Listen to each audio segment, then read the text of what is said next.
Indie Mogul.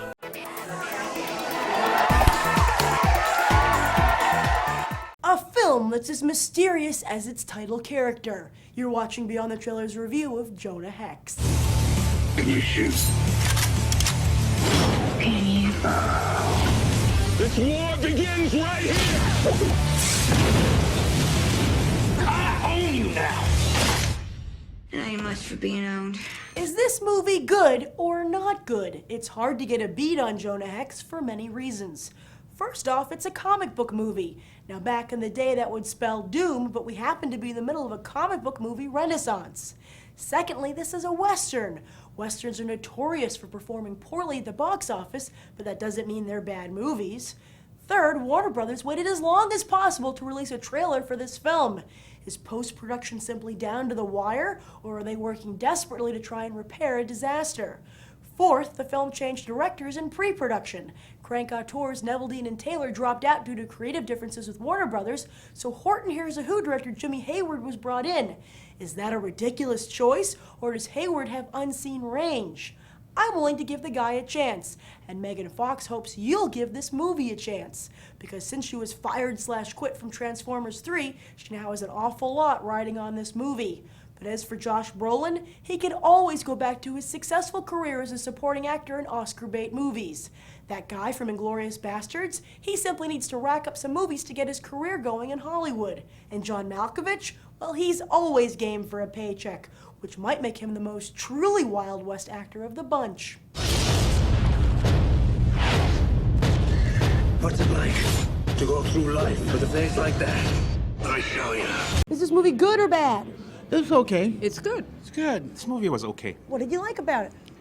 Well, it kept moving and it never really stopped. I like a comic book brought to life. I like a tongue-in-cheek view of things. I think the high-tech gun weaponry thing was good. What did you not like about it?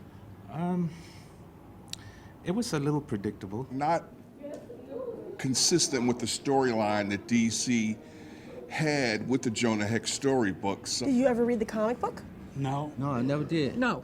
Oh, so what inspired you to come see this movie? Actually, it was by default. I went to see Rajneeti, and it was canceled for today. I wanted to see some other film, but there was something wrong with the print, so they had to cancel the screening. Someone else had the same problem. That's really helping Jonah Hex out today. Yes.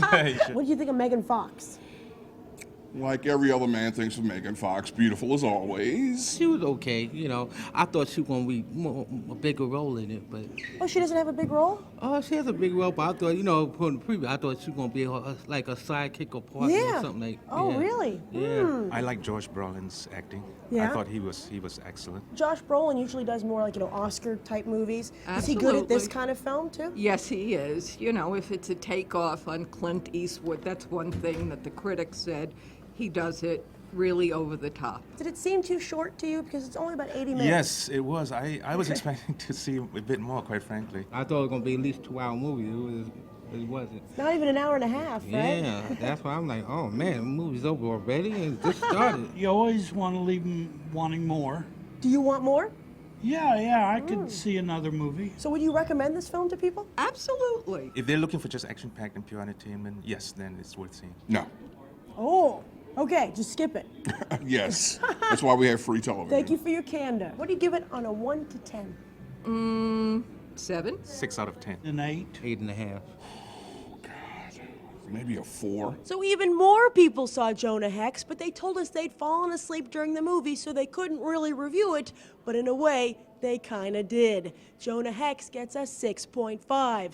And don't forget that Jonah Hex is the focus of this week's one-sentence review challenge. If you've seen the movie, leave your 1 to 10 rating below, as well as your one-sentence review. Whoever writes the best one gets a free pair of AMC movie tickets, and I'll announce the winner this Sunday on my Facebook page.